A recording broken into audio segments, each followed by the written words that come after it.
Hey everyone, a quick note before we get into the actual story itself, which it wouldn't make sense if you weren't physically reading it and you're only listening. So one thing I will have to tell you quickly is that the spelling of two characters' names does actually matter in this story. So there's a main character named Augustus Bedloe, and his name is spelled Bedloe. And there's a second character named Oldeb, mentioned later on, which is Oldeb.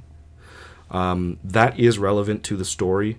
I won't say why, or else that would give it away, but that is a point, so just keep those spellings in mind for later in the story.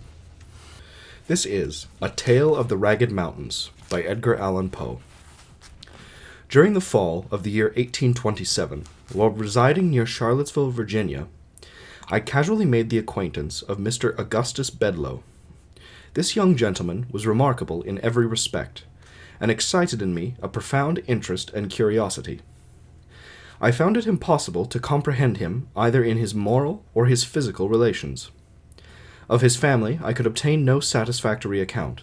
Whence he came, I never ascertained. Even about his age, although I call him a young gentleman, there was something which perplexed me in no little degree. He certainly seemed young, and he made a point of speaking about his youth. Yet there were moments when I should have had little trouble in imagining him 100 years of age. But in no regard was he more peculiar than in his personal appearance. He was singularly tall and thin. He stooped much. His limbs were exceedingly long and emaciated. His forehead was broad and low. His complexion was absolutely bloodless. His mouth was large and flexible, and his teeth were more wildly uneven, although sound, than I had ever before seen teeth in a human head. The expression of his smile, however, was by no means unpleasing, as might be supposed, but it had no variation whatever. It was one of profound melancholy, of a phaseless and unceasing gloom. His eyes were abnormally large and round like those of a cat. The pupils, too, upon any accession or diminution of light, underwent contraction or dilation, just such as is observed in the feline tribe. In moments of excitement, the orbs grew bright to a degree almost inconceivable, seeming to emit luminous rays, not of a reflected, but of an intrinsic luster, as does a candle or the sun.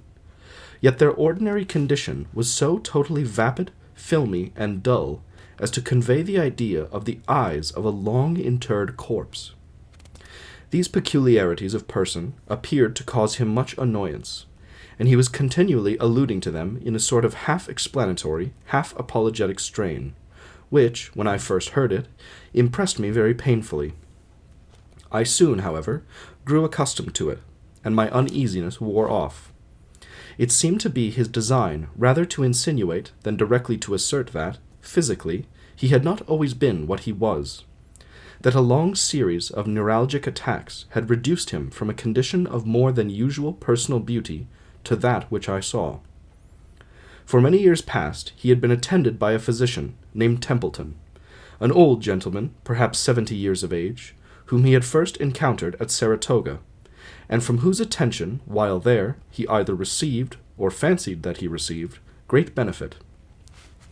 The result was that Bedloe, who was wealthy, had made an arrangement with Dr. Templeton, by which the latter, in consideration of a liberal annual allowance, had consented to devote his time and medical experience exclusively to the care of the invalid.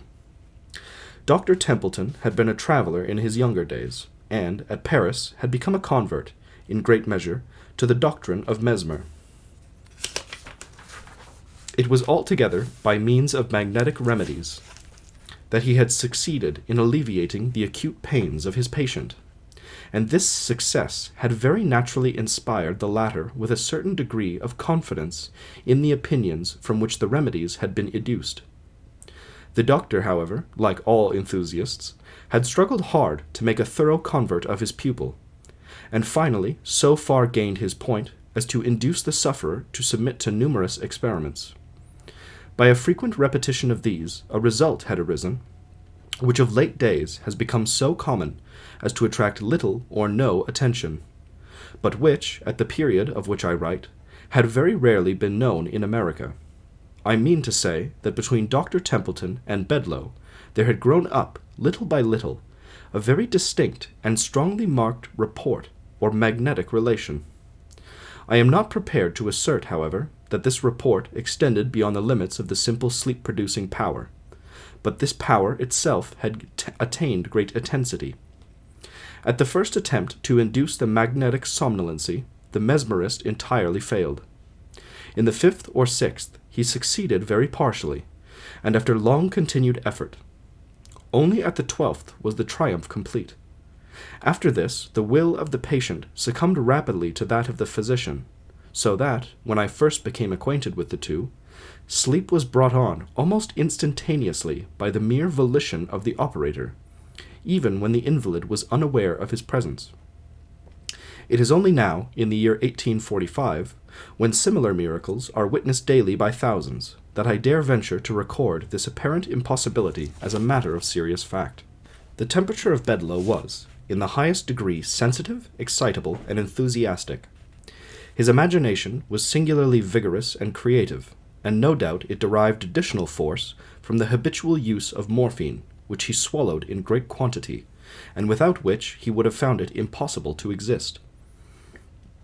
It was his practice to take a very large dose of it immediately after breakfast each morning, or, rather, immediately after a cup of strong coffee, for he ate nothing in the forenoon, and then set forth alone, or attended only by a dog, upon a long ramble among the chain of wild and dreary hills that lie westward and southward of Charlottesville, and are there dignified by the title of the Ragged Mountains.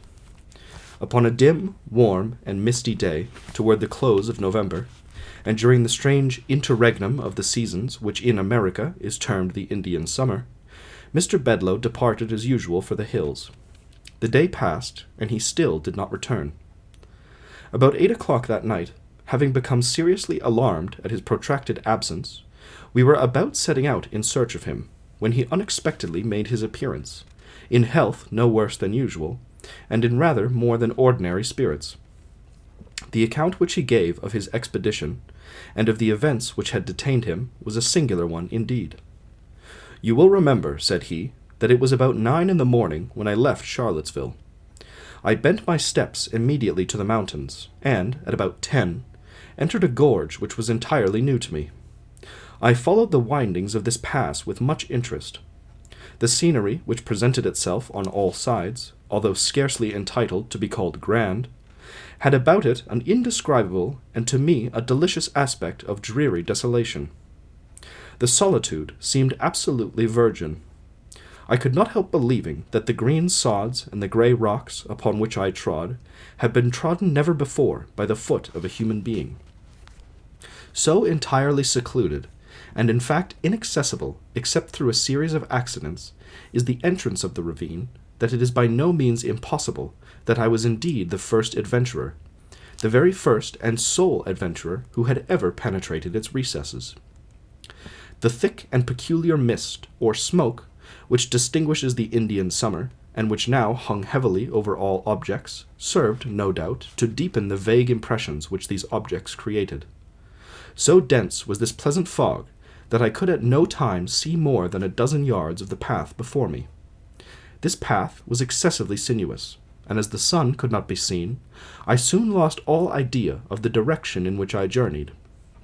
In the meantime, the morphine had its customary effect, that of enduing all the external world with an intensity of interest. In the quivering of a leaf, in the hue of a blade of grass, in the shape of a trefoil, in the humming of a bee, in the gleaming of a dewdrop, in the breathing of the wind, in the faint odors that came from the forest, there came a whole universe of suggestion, a gay and motley train of rhapsodical and immethodical thought.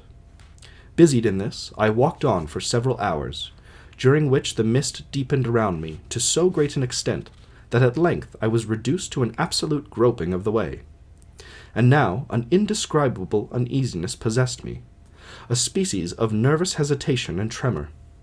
I feared to tread, lest I should be precipitated into some abyss. I remembered, too, strange stories told about these ragged hills, and of the uncouth and fierce races of men who tenanted their groves and caverns. 1,000 vague fancies oppressed and disconcerted me, fancies the more distressing because vague. Very suddenly my attention was arrested by the loud beating of a drum. My amazement was, of course, extreme. A drum in these hills was a thing unknown. I could not have been more surprised at the sound of the trump of the archangel. But a new and still more astounding source of interest and perplexity arose. There came a wild rattling or jingling sound, as if of a bunch of large keys, and upon the instant a dusky-visaged and half-naked man rushed past me with a shriek. He came so close to my person that I felt his hot breath upon my face. He bore in one hand an instrument composed of an assemblage of steel rings, and shook them vigorously as he ran. Scarcely had he disappeared in the mist, before, panting after him, with open mouth and glaring eyes, there darted a huge beast. I could not be mistaken in its character. It was a hyena. The sight of this monster rather relieved than heightened my terrors, for I now made sure that I dreamed, and endeavored to arouse myself to waking consciousness. I stepped boldly and briskly forward. I rubbed my eyes. I called aloud. I pinched my limbs. A small spring of water presented itself to my view, and here, stooping, I bathed my hands and my head and neck. This seemed to dissipate the equivocal sensations which had hitherto annoyed me. I arose, as I thought, a new man, and proceeded steadily and complacently on my unknown way. At length, quite overcome by exertion, and by a certain oppressive closeness of the atmosphere, I seated myself beneath a tree. Presently there came a feeble gleam of sunshine, and the shadow of the leaves of the tree fell faintly but definitively upon the grass. At this shadow I gazed wonderingly for many minutes. Its character stupefied me with astonishment. I looked upward. The tree was a palm. I now arose hurriedly, and in a state of fearful agitation, for the fancy that I dreamed would serve me no longer. I felt that I had perfect command of my senses, and these senses now brought to my soul a world of novel and singular sensation. The heat became all at once intolerable. A strange odor loaded the breeze. A low, continuous murmur, like that arising from a full but gently flowing river, came to my ears, intermingled with the peculiar hum of multitudinous human voices. While I listened in an extremity of astonishment, which I need not attempt to describe, a strong and brief gust of wind bore off the incumbent fog as if by the wand of an enchanter. I found myself at the foot of a high mountain, and looking down into a vast plain through which wound a majestic river. On the margin of this river stood an eastern-looking city, such as we read of in the Arabian tales, but of a character even more singular than any there described. From my position, which was far above the level of the town, I could perceive its every nook and corner as if delineated on a map. The streets seemed innumerable, and crossed each other irregularly in all directions, but were rather long winding alleys than streets, and absolutely swarmed with inhabitants. The houses were wildly picturesque. On every hand was a wilderness of balconies, of verandas, of minarets, of shrines, and fantastically carved oriels. Bazaars abounded, and there were displayed rich wares in infinite variety and profusion, silks, muslins, the most dazzling cutlery, the most magnificent jewels and gems. Beside these things were seen, on all sides, banners and palanquins, litters with stately dames close veiled, elephants gorgeously caparisoned, idols grotesquely hewn, drums, banners, and gongs, spears, silver, and gilded maces. And amid the crowd and the clamor, and the general intricacy and confusion, amid the million of black and yellow men, turbaned and robed, and of flowing beard, there roamed a countless multitude of holy filleted bulls, while vast legions of the filthy but sacred ape clambered, chattering and shrieking, about the cornices of the mosques, or clung to the minarets and oriels. From the swarming streets to the bank of the river there descended innumerable flights of steps leading to bathing places, while the river itself seemed to force a passage with difficulty through the vast fleets of deeply burdened ships that far and wide encountered its surface. Beyond the limits of the city arose, in frequent majestic groups, the palm and the coca, with other gigantic and weird trees of vast age, and here and there might be seen a field of rice, the thatched hut of a peasant, a tank, a stray temple, a gypsy camp, or a solitary graceful maiden taking her way, with a pitcher upon her head, to the banks of the magnificent river. You will say now, of course, that I dreamed, but not so. What I saw, what I heard, what I felt, what I thought, had about it nothing of the unmistakable idiosyncrasy of the dream. All was rigorously self-consistent. At first, doubting that I was really awake, I entered into a series of tests, which soon convinced me that I really was. Now, when one dreams, and, in the dream, suspects that he dreams, the suspicion never fails to confirm itself, and the sleeper is almost immediately aroused. Thus, Novalis errs not in saying that we are near waking when we dream that we dream. Had the vision occurred to me as I describe it, without my suspecting it was a dream, then a dream it might absolutely have been. But, occurring as it did, and suspected and tested as it was, I am forced to class it among other phenomena. In this, I am not sure you are wrong, observed Dr. Templeton, but proceed. You arose and descended into the city. I arose, continued Bedloe, regarding the doctor with an air of profound astonishment. I arose, as you say, and descended into the city.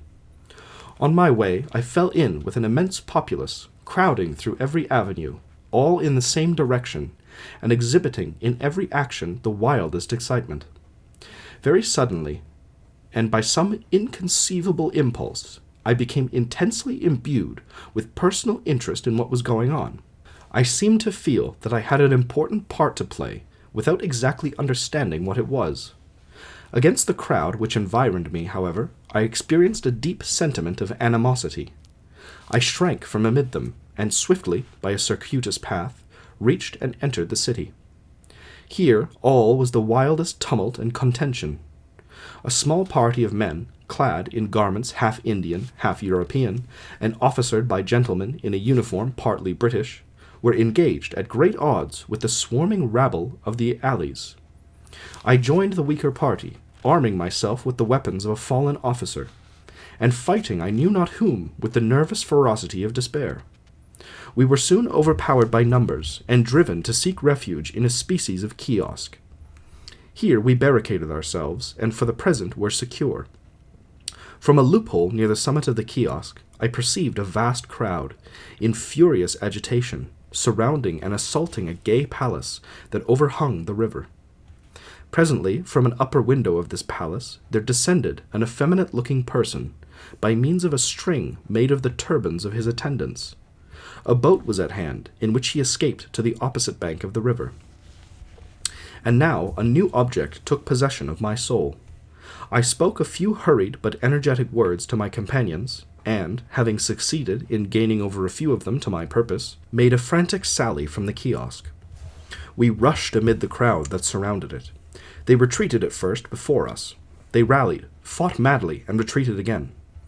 In the meantime, we were borne far from the kiosk, and became bewildered and entangled among the narrow streets of tall, overhanging houses, into the recesses of which the sun had never been able to shine. The rabble pressed impetuously upon us, harassing us with their spears, and overwhelming us with flights of arrows. These latter were very remarkable, and resembled in some respects the writhing crease of the Malay. They were made to imitate the body of a creeping serpent, and were long and black with a poisoned barb. One of them struck me upon the right temple. I reeled and fell. An instantaneous and dreadful sickness seized me.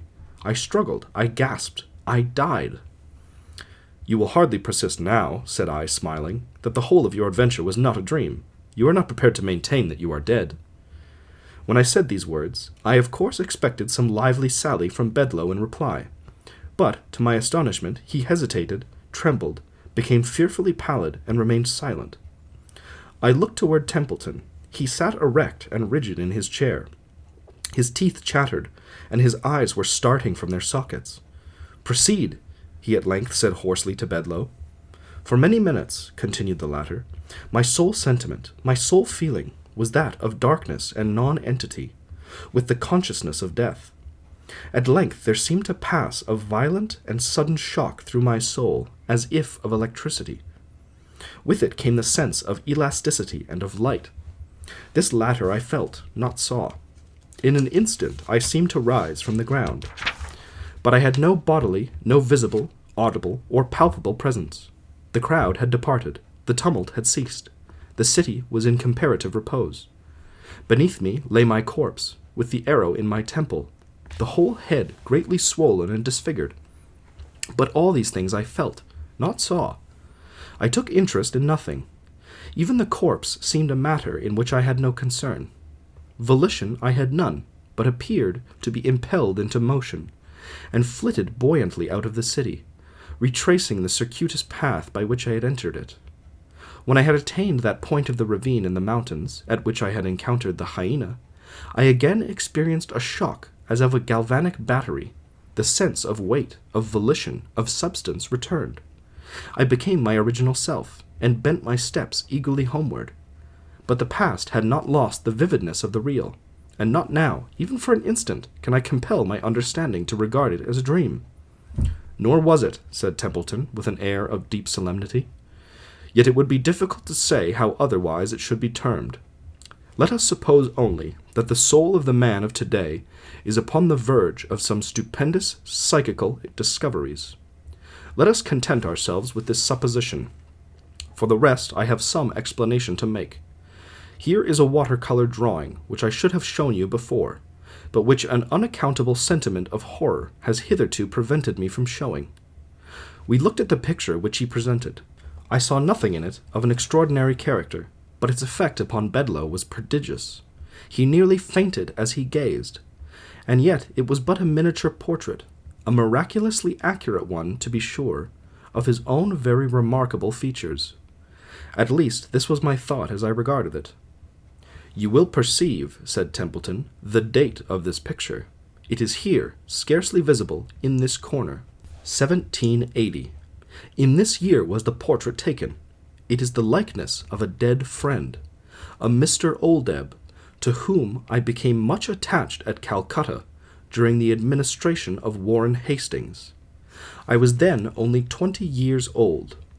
When I first saw you, Mr. Bedloe, at Saratoga, it was the miraculous similarity which existed between yourself and the painting which induced me to accost you, to seek your friendship, and to bring about those arrangements which resulted in my becoming your constant companion. In accomplishing this point, I was urged partly, and perhaps principally, by a regretful memory of the deceased, but also, in part, by an uneasy and not altogether horrorless curiosity respecting yourself. In your detail of the vision which presented itself to you amid the hills, you have described, with the minutest accuracy, the Indian city of Benares upon the Holy River. The riots, the combat, the massacre were the actual events of the insurrection of Chetta Singh, which took place in 1780, when Hastings was put in imminent peril of his life. The man escaping by the string of turbans was Chetta Singh himself. The party in the kiosks were sepoys and British officers, headed by Hastings.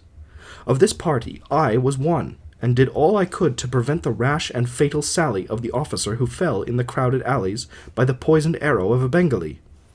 That officer was my dearest friend. It was Oldeb. You will perceive by these manuscripts, and here the speaker produced a notebook in which several pages appeared to have been freshly written, that at the very period in which you fancy these things amid the hills, I was engaged in detailing them upon paper here at home. In about a week after this conversation, the following paragraphs appeared in a Charlottesville paper. We have the painful duty of announcing the death of Mr. Augustus Bedloe, a gentleman whose amiable manners and many virtues have long endeared him to the citizens of Charlottesville.